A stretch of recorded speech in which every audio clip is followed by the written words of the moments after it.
Test, test.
Okay. Am I visible now? Kale said that I am not audible or visible. Let's see. Let's see.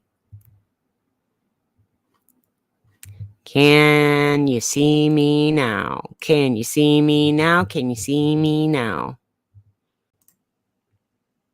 All right. Okay. So I just did my earthquake update, but apparently you couldn't hear me for it. But I do see my microphone metering right now, so I'm going to continue the broadcast. Kale, if you're here, thank you so much for letting me know that there was an issue with my audio. I did have to refresh my page in order for things to continue streaming. I do hope that Twitch, YouTube, and Twitter or X are all currently streaming me the way that I should be, but it does say I'm live at 15 minutes and 30 seconds, which is about what I should be at. All I went through so far, can you hear me now? Please let me know in the chat if you can hear me. All I said was that we did have some quakes spreading through all the way at the South American and Antarctic plate. We also had some very new, deep, very deep quakes in the mid-4 regions coming through. And we also had a few updates of decreased activity in the Hawaii area and some really weirdly deep activity here in the Marianas Trench area. It's normal to see some deep activity in the Fiji, Tonga, Vanuatu Islands, New Zealand area, because this is a wave-shaped plate boundary where it's expected for angular momentum to be going in and out of the plates in that area. And we also had 5.4 over in Java. We had 4.2 down in Argentina. And we had a 1.1 up in New Jersey. Other things, pretty standard, par for the course type of activity. If you are there, let me know. Okay, so now we can talk about our atmosphere. I do have music going in the background for reasons, YouTube reasons, copyright reasons, also reasons of censorship. I want there to be another thing going on in the background other than the things that I'm saying for reasons of protection. I'm not. And also, I just kind of like this music. Whatever fucking genre this is my jam. Okay, let's talk about our weather today, because we had some weird weather today. We had the only tornadoes we had today or several in the Maryland area. The what is it called? The DMV, the DC Metro, DC, Maryland, Virginia. Is that what DMV stands for? Whatever. That area, we had a lot of tornadoes today. Very weird, very wacky. You guys are seeing the radar right now on screen, but we had, according to the Storm Prediction Center today, all of our, oh, now the Storm Prediction Center won't let me load their page. Let's see. Put you back on solid ground. If I go crazy, then will you still call me Superman? It's not showing on velocity right now, even though I have it on 250 frames. I'm going all the way back from what time p.m.? It's 2:05 a.m. right now on the East Coast. What is the time I'm loading 250 frames from? Radar Omega. Let's see. Okay, from 5 o'clock. So we're seeing from 5 o'clock the local Washington, D.C. radar area. There are a lot of things that look like they could be spawning their own rotations, but I don't see anything that looks too tornadic. Apparently, there were, though. Let's see. Storm Prediction Center, can you please tell me? Okay, it's not gonna... Okay, there we go. Storm reports for 6/5/24. There were 19 reports of tornadoes today, and they were all in Maryland, in the Maryland, Virginia area. We had some strong wind reports as well in the upper Midwest as well as the deep South, but like most of those converged upon the area of Maryland. So looking back at Radar Omega, I don't really see too much other than like some weirdly chaotic squall lines trying to converge themselves into. There are just so many lines trying to coalesce into systems right here that it's a really weird time. I mean, I know there are a lot of weird dark energies that go around in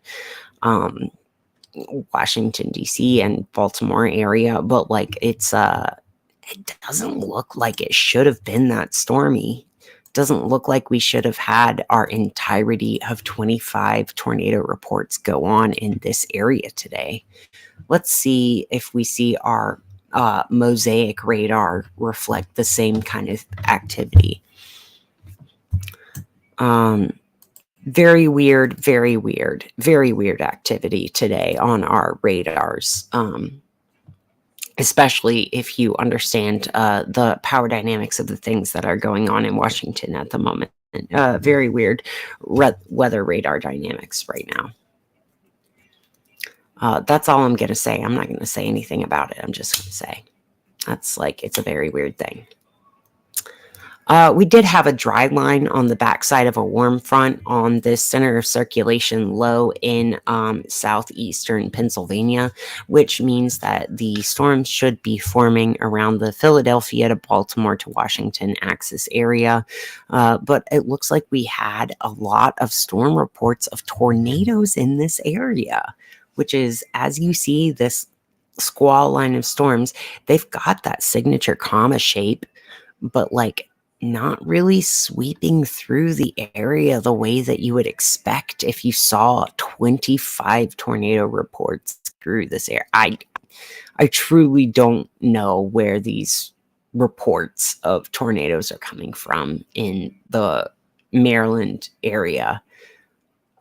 Maybe if we take a look at our and let me just show you that the SPC is showing 19 tornado reports, 2 in Michigan, all the rest in Maryland today.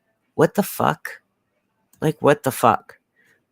You can see yesterday that there was 1 tornado report. Today, 19 in the Maryland area. Okay, again, I'm questioning their reporting, so it's not showing up, but Very weird behavior. Very weird activity happening in the Maryland area right now. Let's actually.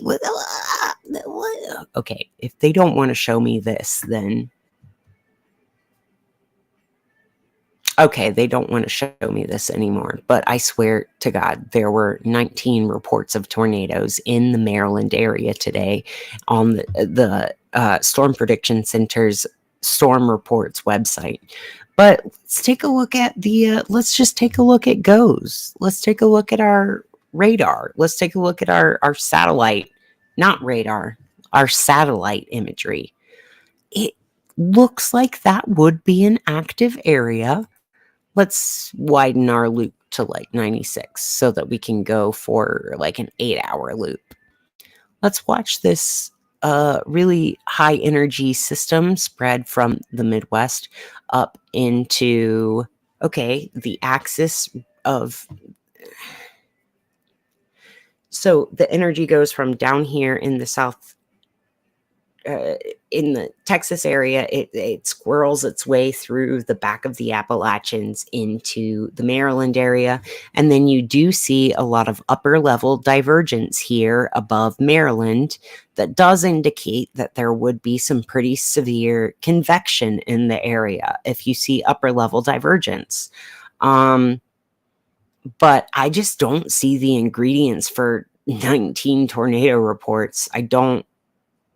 I'm not doubting them. I'm just saying, like, I'm very shocked to see 19 tornado reports in Maryland today if this is the given satellite imagery, because all it looks like to me is that there's upper level divergence. It doesn't look like there should be that much fuel for convection and vorticity, but perhaps this troughing, perhaps there's a negative tilt to the trough right here on the lower levels so that there's upper level divergence and lower level high vorticity. I could totally see that being a driver of lots of tornadoes in the area, but it's just a very weird weather day all over. 19 tornado reports in Maryland and like none, I mean 2 in Michigan and nothing anywhere else. I just saying, it's a very weird weather day. That's my report. That's my captain's log. That is my weather log. That's my observations of the day. Yeah, very weird day weather-wise. Speaking of weather-wise, let's just go ahead and take a look at Zoom Earth so that we can take in the weather reports of the entire globe at the moment. We've got some active wildfires, a few places in the continental United States. We've also got lots of wildfires up in Canada. Let's see what they show on their radar satellite composite imagery here. Does look like there was a nasty system that rolled through Maryland. Like, I could totally see how people who are not used to tornadoes would think, oh, this has got to be a tornado. But very weird, very suspicious. Don't be suspicious. Don't be suspicious. Don't be suspicious. Don't be suspicious. It's not suspicious. It's just very weird. Okay. As we go into the Western Pacific, we see continued activity as we would expect at the time. We do see a lot of, Brazil is still dealing with flooding in its southern areas. Pakistan is currently dealing with both flooding and heat waves. India is still dealing with a very severe heat wave. Let's look at the feels like temperatures in India and Pakistan. Over here in Kolkata, we're looking at, it feels like 124 degrees. It feels like fucking even up in the lower elevations of the Himalayas, it's feeling like 112 degrees. Like that is really, really, really, really hot. Our wet bulb temperatures, let's look at that. It doesn't show our wet bulb temperatures, but we have really high relative humidities in the areas where we have extremely high temperatures, and that means that we have let's go back to humidity and dew point specifically. If our dew point is in the 70s and 80s, that means that it can barely be evaporated from skin. When your dew point is the same as a human body temperature, that means you literally physically cannot cool off by sweating. Your sweat will not evaporate into the air. And if it's like 82 degrees Fahrenheit, uh, dew point when your body temperature is supposed to be 98 degrees dew point, the gradient between 82 and 98 is so shallow that even if you are evaporating water off your body at that point, you're not going to really feel that. You're not going to feel that in a ratio high enough to be able to cool your body temperature off. There are really, really high, extremely humid conditions at the same time that there are extremely high temperatures in this area. So unfortunately, expect the deadly heat and humidity to continue in India, from Calcutta over into the Uttar Pradesh region, into the Odisha and Chhattisgarh region. Sorry, I'm new at pronouncing a lot of these areas, and the Bihar region. All of these areas, as well as the lowlands of Pakistan, as we get into Jacobabad, as we get into Kambar, as we get like into even in Karachi, which is cooler than the areas that are hardest hit by the heat wave right now. Even Karachi is at like 103 degrees Fahrenheit. That's really fucking hot. These are life-threatening temperatures and dew points. This is global warming. If you believe in that description of it, it's other people believe that it's weather control. Other people believe that this is just a expression of the Milankovitch cycles. There are many expressions to describe what is currently happening in the atmosphere, but no matter which one you believe it is, I'm here to document that these things certainly are happening. There are unsurvivable temperatures on the planet right now, on the realm, on this. You don't even have to think of it as a sphere or what. On Earth right now, there are unsurvivable temperatures for human beings. So, more so than have ever been recorded before. Like, these are daily highs of 124 degrees. I remember when I was growing up, the hottest temperature that had ever been recorded that I memorized in fact books was like 118 degrees, and then it got bumped up to 121 degrees. Now we're seeing 124 degrees Fahrenheit as daily average temperatures in Calcutta. Just normal, not even reported as record breaking. This is not even what's making weather headlines right now. So I'm just here as an observer showing you, yes, this is indeed what's occurring in the weather. I am not saying what is causing anything. I am just observing that this is what's occurring. Anyway, let's go on to our next sphere of weather, because terrestrial atmospheric weather is not the only type of weather there is. Let's go to looking at our Schumann resonances. because that is the next layer up from the atmospheric weather. And we're going to look at the Tom's Grecius station. And of course, as you see, the 5th was pretty quiet after the 4th was very loud. And then we have recently, on the 6th of June, gone back up to really high Schumann resonance activity, all the way up to 1, 2, 3, 4 modes, and even mode 5, a mode that we currently don't register or measure. Mode 5 even is getting some really high energy influxes, so it totally makes sense if you would have a lot of elevated brainwave activity.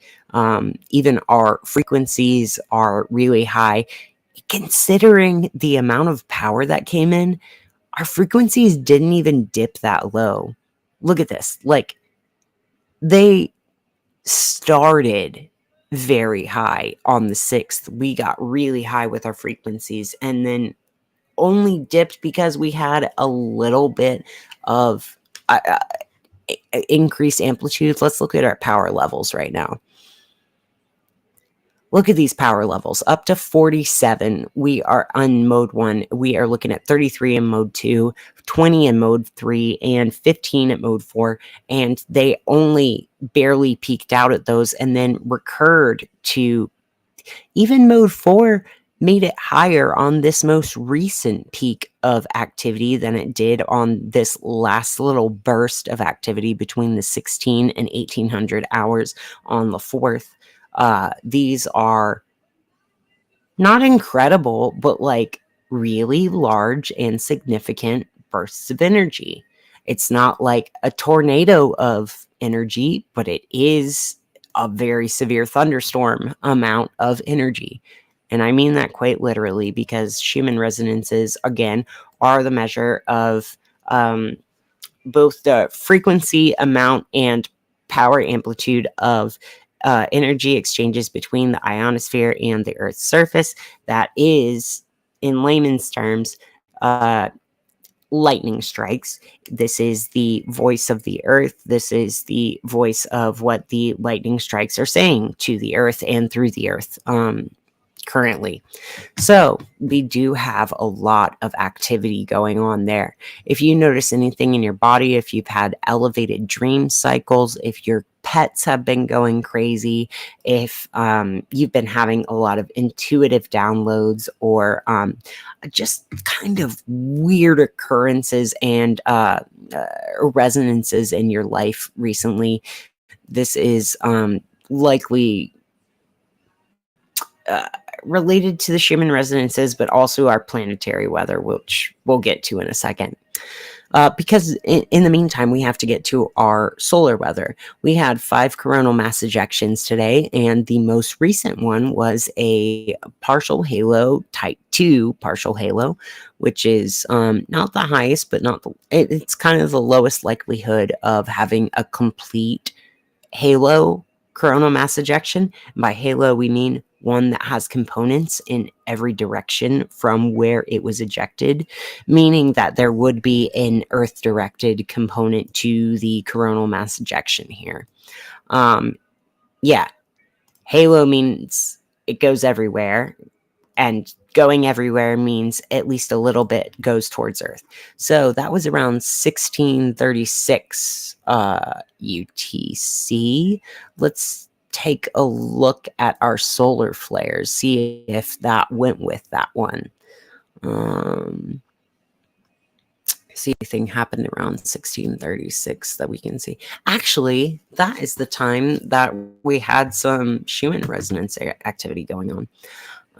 Okay, so 850 UTC and 10 UTC is when we had our last M-class flares, no X-class flares recently on June 5th or 6th. So we've had a little bit of M-class region activity, but we're mostly down in the C territory again. So nothing that looks like it would have been a combined solar flare and coronal mass ejection activity occurrence. Let's go ahead and take a look at our dashboard. We're still looking at sunspot region 3697 being a beta gamma delta type class magnification, but it has gone from 42 sunspot number to a 32 sunspot number, meaning that this area is weakening as it is crossing out of the Earth's strike zone. It is still on the Earth-facing disk of the sun, but it's no longer in the actual peak of where it could do the most damage to Earth. So that's kind of a good thing, honestly. I mean, if we're being nerds about it, then it's sad that we didn't see that much activity. But if we're being good, empathetic humans about it, it is actually a great thing that we didn't see that much activity out of this solar region. Let's take a look at our auroral activity right now.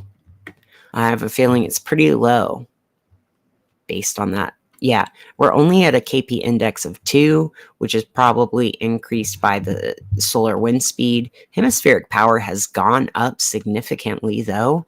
Our interplanetary magnetic field is sitting close to 6 nanotesla and solidly in the southern direction. So, I mean, if you're in an area where you can normally see northern lights, you might have a good chance.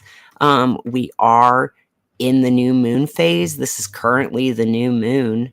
And from that, let's actually talk about our solar weather right now.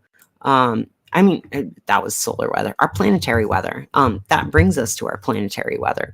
Our planetary weather is that we have the moon at 12 degrees Gemini, while the sun and Venus are at 16 degrees Gemini. Venus has just moved past the sun. We just had the Venus Cazimi exact yesterday, even though they are still within 1 degree together. So they are still within orb of a Cazimi or conjunction. And we are moving ever closer to the new moon phase of the new moon in Gemini. That means that there's the least amount of lunar rays, the luminary. There's the least amount of light coming from the moon right now, and that should make it easier to see northern lights. But again, I didn't even talk about our magnetosphere. I haven't checked on our magnetosphere in a second, but magnetosphere is heavily influenced by the phase of the moon, but also is a measure of the solar wind, the weather that's coming from the sun. As you can see, we do have this magnetotail being in kind of a strong phase, radiating wind back from the tail. Where we're in blue here, that's actually going back towards the planet instead of away from the sun. All the warm colors are going away from the sun. The cool colors are going from space towards the Earth. This little gray dot in the middle is the Earth, and these two different views are either horizontal or vertical views of that. So we're seeing a lot of energy come back to Earth right now. We can see that in the shape of the density of the magnetosphere currently as well. You can also see some really good illustrations of the different charged particle bands around the Earth. Both the larger lens, I like to think of this as the contact lens or the surface of the iris, and this being the actual pupil that dilates and contracts to perceive the sun.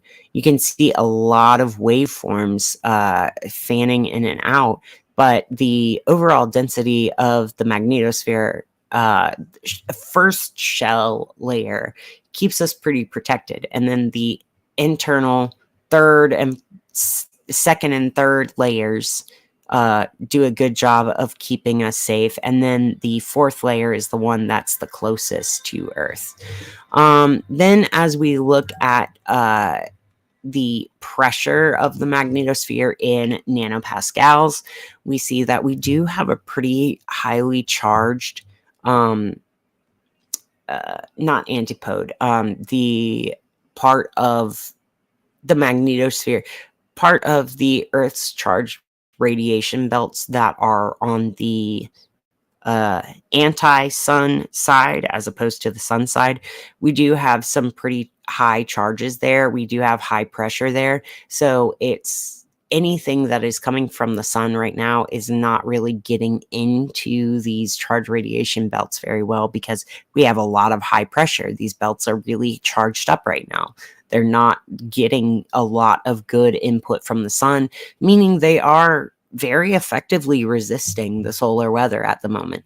But that also gives us the opportunity for Schumann resonances to be high, because that means that our ionosphere, our magnetosphere is charged up and pretty high pressured, meaning that there is a little bit less of a gradient to overcome between the magnetosphere and ionosphere. And so things can discharge from one level to the next a little bit easier. So it's no surprise that we've got such a high antipode of the sun radiation charge at the same time that we have some high Schumann resonance discharge. Now, as we look at our planetary weather, this also makes sense because new moon is when the moon is on the sun side of the Earth.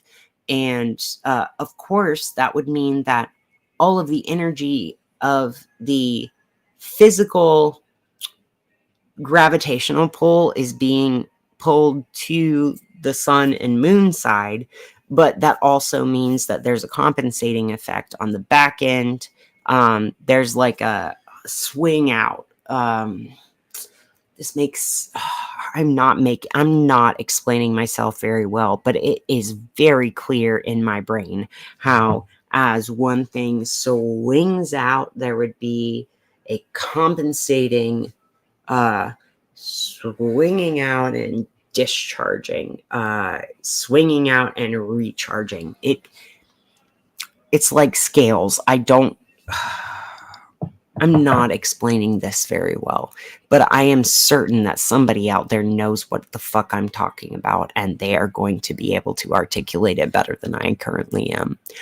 All of these things in Gemini are happening square to Saturn in Pisces. So we are really offsetting or accenting our Saturn and Pisces activity right now, which is kind of why I've got grunge playing. I mean, this isn't exactly what I meant by grunge. I mean, Alice in Chains is pretty good, but like, the last time Saturn was in Pisces was around 94 to 97, or no, 93 to 96, which was like kind of the peak of commercial grunge. And then the last time Saturn was in Pisces before that was in the 70s. No, it was in the 60s, I believe. And then the last time, yeah, it was in the 60s. It was 64 through 67. And then the last time before that was 30 years before that, and so on and so forth. There are always amazing artistic revolutions and sweeping changes that happen under Saturn and Pisces, but there are also major war changes that happen under Saturn and Pisces. So while this is a big step forward and a lot of progress when it comes to artistic expression, especially musicality and especially abstraction of feelings and putting feelings and abstract things into concrete materials like a physical medium that you can say is the art form, this is also a really disgusting time of tragic changes that happen in the material world. So while you can look at this 5-planet stellium in Gemini square to Saturn in Pisces as a transformative, mercurial, amazing time to express yourself and find new media and new expression through media, this is also the reason that people are driven to find new media is because things are so tragically inept in the current world to express what they're going through. And that means that there is something so deeply, transcendently beyond painful to be experienced right now that current art forms are insufficient to express what you mean by that. Um, Unfortunately, that's like the unfortunate side of avant-garde art, is that there was something about the way you couldn't. There was something about the way that you were given to express yourself so far that was insufficient to meet the needs of what you have to express now. And that isn't always possible, or that isn't always positive. What is possible is not sufficient, and that is not a positive thing. That's the Saturn and Pisces message I'm getting right now, especially square to Gemini. Everything is it kind of really sucks that there are horrors beyond our comprehension, and there will continue to be horrors beyond our comprehension. Every time technology advances, every time there's a Saturn in Capricorn and then Aquarius, that will lead us into a world of terrors that people are forced to create new art forms in order to describe. I'm going to say that again.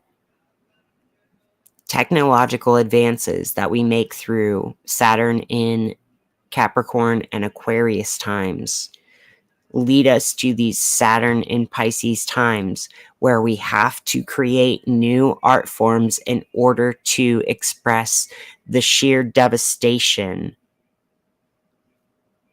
which these technologies have brought us. But on the bright side, that means that these are the 3 years out of 30 that have the best art out of everything. This is the one time that we get, this is the one period that we get between the invention of crazy new instruments of oppression and the, which I see as Capricorn and Aquarius. This is the one time between that and the use of that technology to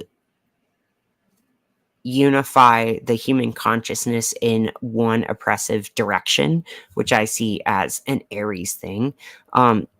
Saturn in Pisces is the time that we have to create really good art out of that. So, unfortunately or fortunately, that is where we're currently residing in the zodiac.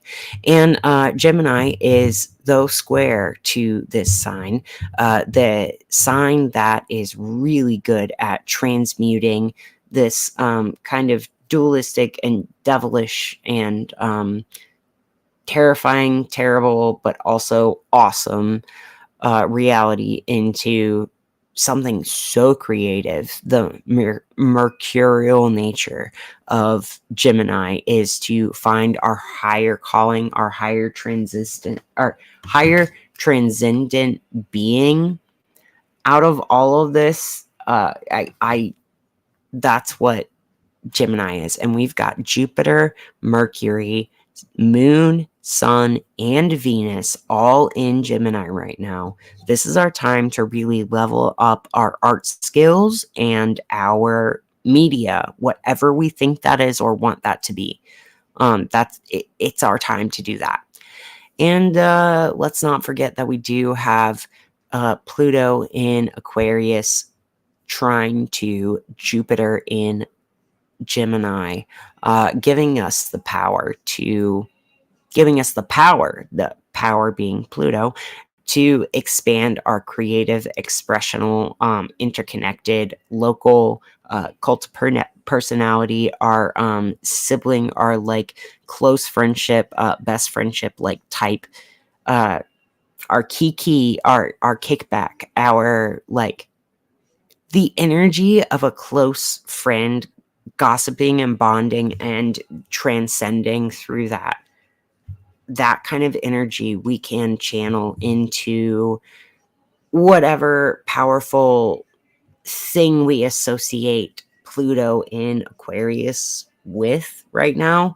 We can transmute our Gemini shit into that right now. So this is the time to charge up Pluto and Aquarius with our Gemini stuff that we're wanting out of this. Okay, I talked way too long about I talked for way longer than I usually do about our astrology at the moment, but I'm going to go ahead and go to our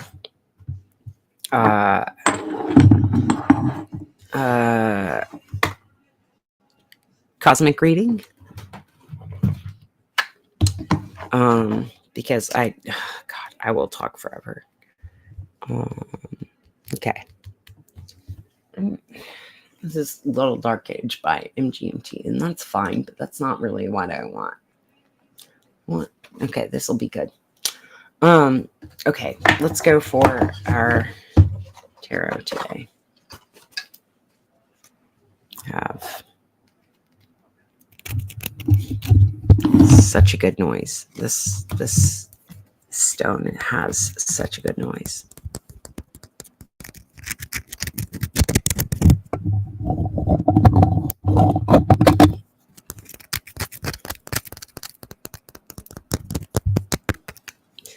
It's so pretty too. Look at that shit. Wait, I can't. Is it gonna focus? It's not gonna focus to do the flash today. It doesn't want to flash you today. Oh, there we go. Ah, so pretty. Thank you. Okay.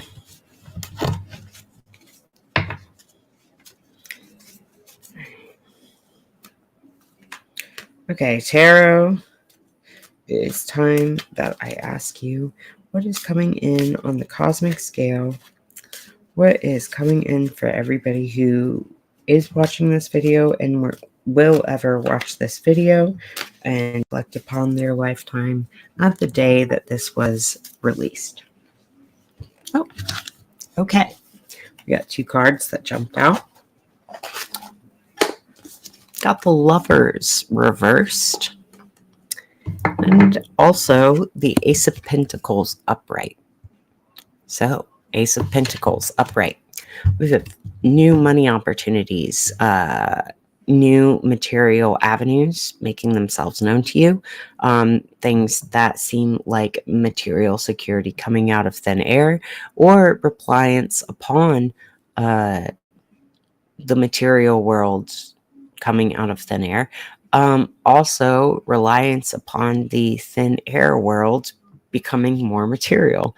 What do I mean by that? There are, I'm getting perfume for some reason out of this. I mean, I know that it has Lily of the Valley in the front, but there's some sort of sweet smelling aroma of presence and posterity that is jumping out right now from the Ace of Pentacles. There is some sort of good vibe you're giving somebody off of your rejection of the Lovers. And the Lovers is not a bad card. It's a good card. It's the inverse of the Devil card. But the Lovers reversed means that sometimes the lover is not outside of you. It's not a partnership outside of you that needs to happen. It's a partnership within yourself. It's a contract, maybe a soul contract between you, yourself, and your higher self, or even your soul family, your soul tribe, or even you need to internalize the dichotomy of the male and female essences of.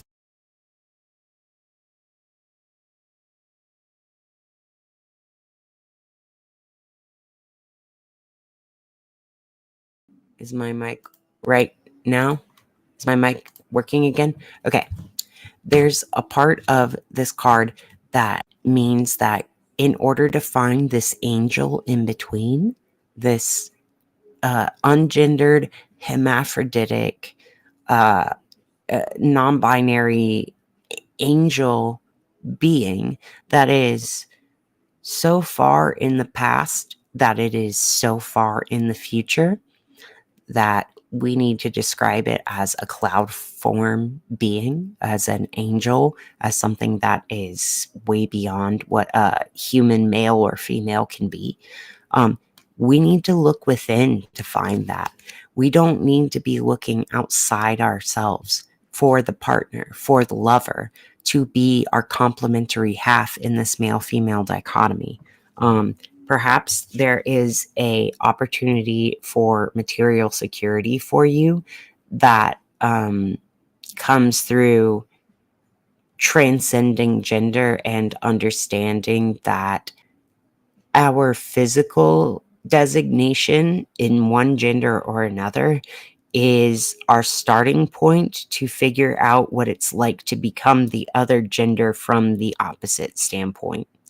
I'm not saying everyone's transgender. I'm just saying, like, you need to be able to understand and incorporate every side of what a human body can experience in order to have material security in this realm. So, those are two really important cards that I wish that everybody could understand right now. And I'm going to do just one card from the liminal space deck to go with these. I'm not going to do the other deck tonight.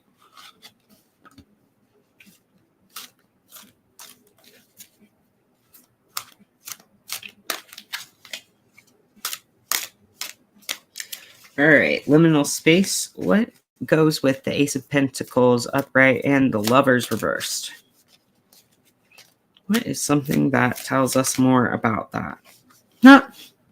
And we get the card that has come up many times this week. Interdependence. Interdependence. This keeps coming up. You can ask the regulars on this show. They keep seeing this dang card.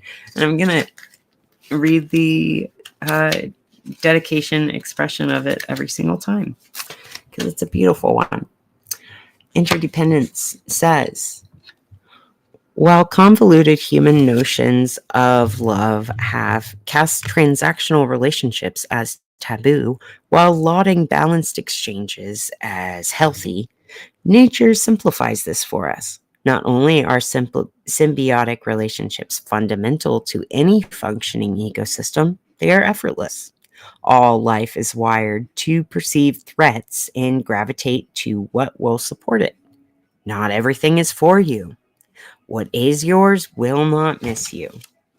So, I see that in the context of what I just described the Lover's Reverse card as a very clear that, yeah, it's not that gender doesn't exist. It's not that inward and outward don't exist. It's not the poor and rich don't exist. It's not that these dichotomies don't exist. It's that we are all given ratios of our dichotomies in order to bring out the most transcendent and useful, reciprocal, relational expressions of our being possible. We are given different lots in life in order to play the game symbiotically together. You're only seen as a blood-sucking parasite if you don't take into account the birds that will eat you, that will help the alligator. And you only see the alligator as ultimately beneficial if you don't take into the fact that the alligator has to eat a lot of things in order to survive. Everything feeds things and everything eats things. And we are given our specific and lot in life in order to feed and eat. And that's where our abundance comes from. That's where our Ace of Pentacles comes from, is realizing that you don't have to deny yourself the things that you need to eat in order to survive. Like, you're not bad for needing the pentacle to become your new sustenance. You're not good for feeding something. You simply are part of the balance of life, and find that balance internally and externally, and you'll be part of the cycle of interdependence that we're all supposed to be part of. Okay. That channel message kind of like took over me. Not that it's that channeled. It just, wow, that's a lot of messages for me, for everyone.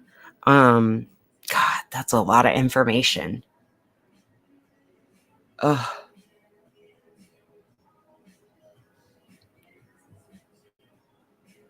Really like this song by Tame Impala too.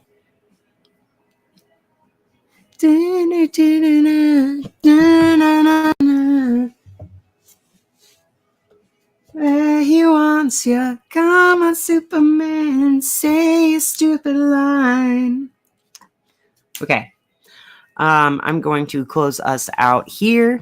I love you all very much. Thank you so much for tuning into another episode of Today's Weather Tonight. Remember that your perceptions are valid and important. Please keep sharing them with everybody. Also, don't negate other people's perceptions. Just put them in context of what their whole deal is, and take that as valuable information. It's valuable information to know that this person perceived this thing this way. That's a valuable gift.